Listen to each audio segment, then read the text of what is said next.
नमस्कार। मैं आज फिर से 10वीं कक्षा का जो है वो खनिज का पाठ जो है वो लेकर आपके सामने उपस्थित हूँ। चलिए हम बात जो कल जो थी वो हमने सेलों के बारे में की थी और ये खनिज और सेलों के बारे में हमारी बात हो चुकी थी। आज हम लौह खनिजों के बारे में बात करें।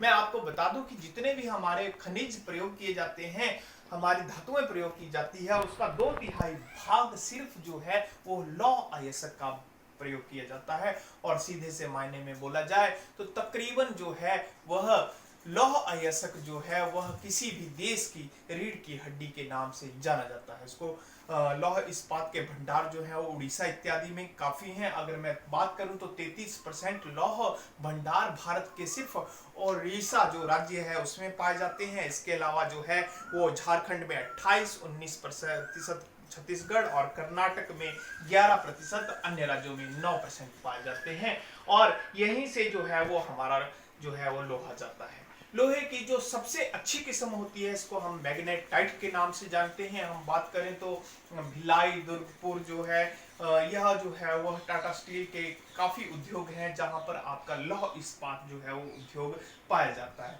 मैग्नेटाइट जो है वो सर्वोत्तम किस्म का जो है वो लोहा माना जाता है, जिसमें 70% लोहांश पाए जाते हैं। और यह अगर बात की जाए तो भारत की मैं कुछ बात करूंगा कि जो पेटियां पाई जाती हैं। चलिए सबसे पहले मैं ओडिशा की बात करता हूं जहां 33% पाया जाता है।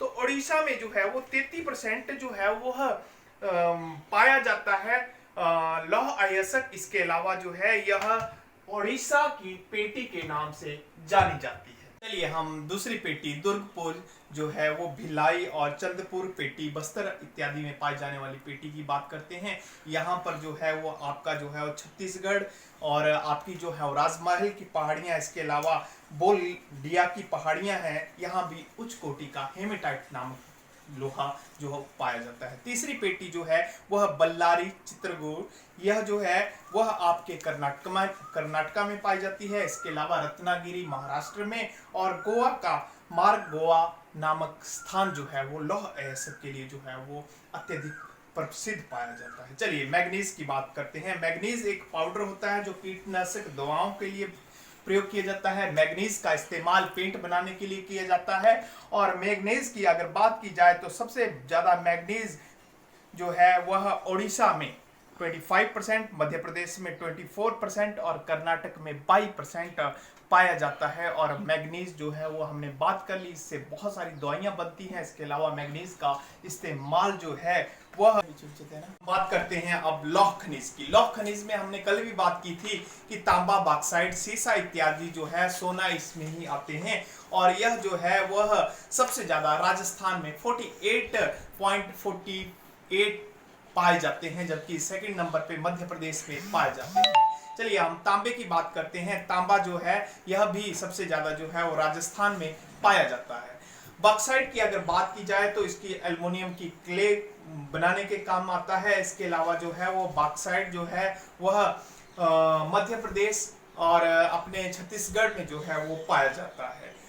चट्टानी खनिजों में सबसे पहले हम बात करते हैं चूना पत्थर की। सबसे ज्यादा चूना पत्थर जो है वो कर्नाटका में पाया जाता है, तकरीबन 30%।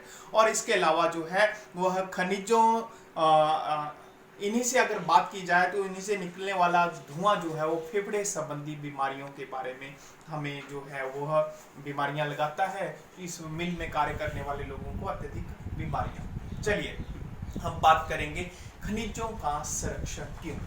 खनिजों का संरक्षण की क्या आवश्यकता है। हम बात करें तो खनिजों के संरक्षण की बहुत ज्यादा आवश्यकता है। खनिज हमारे लिए बहुत ज्यादा लाभकारी होते हैं क्योंकि ये जो खनिज हैं यह एक सीमित मात्रा में है। इनके भंडार जो है वो फिक्स हैं, ये बढ़ने वाले नहीं है। इसलिए हमें इनका संरक्षण जो है वह करना चाहिए, क्योंकि यह भूपट्टी पर इनका बनने की प्रक्रिया को लाखों वर्ष लगते हैं।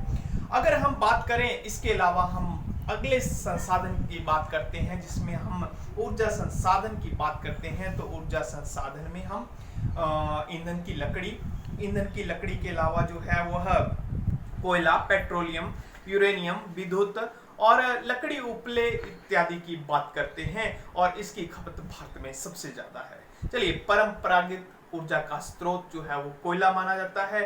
तो कोयले की खपत भारत में बहुत ज़्यादा है। यह जीवाश्म से बना हुआ है, हमने कल भी इसके बारे में बात की है।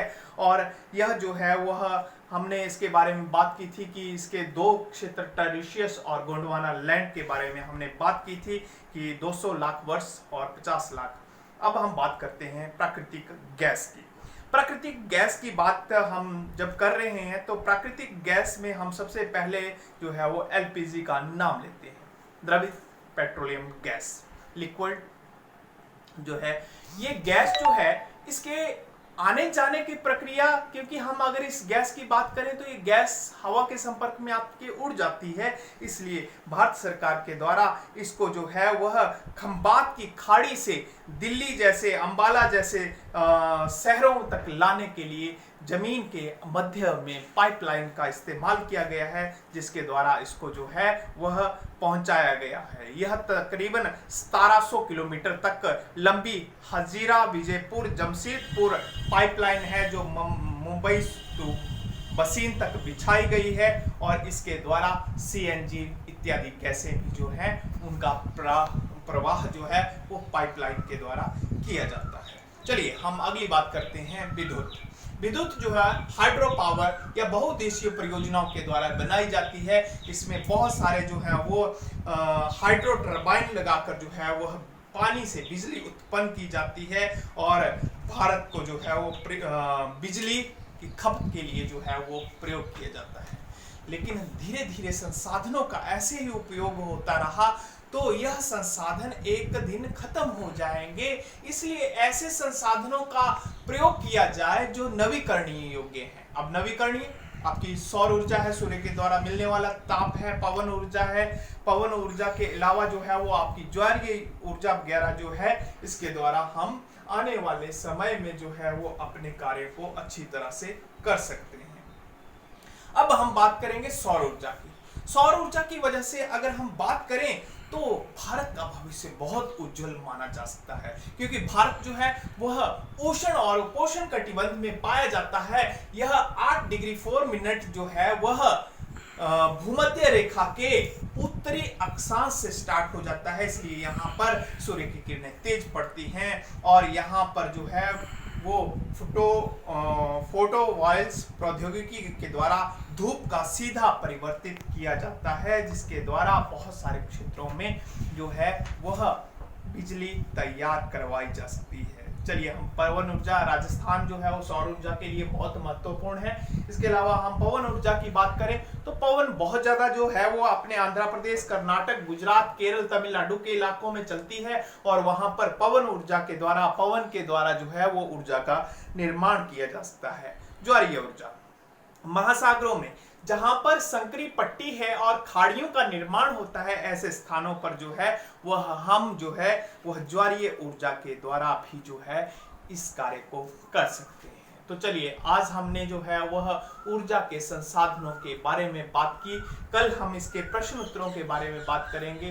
तो आपको मेरी वीडियो अगर अच्छी लगी हो तो उसको लाइक करें, सब्सक्राइब करें। धन्यवाद। जय हिंद।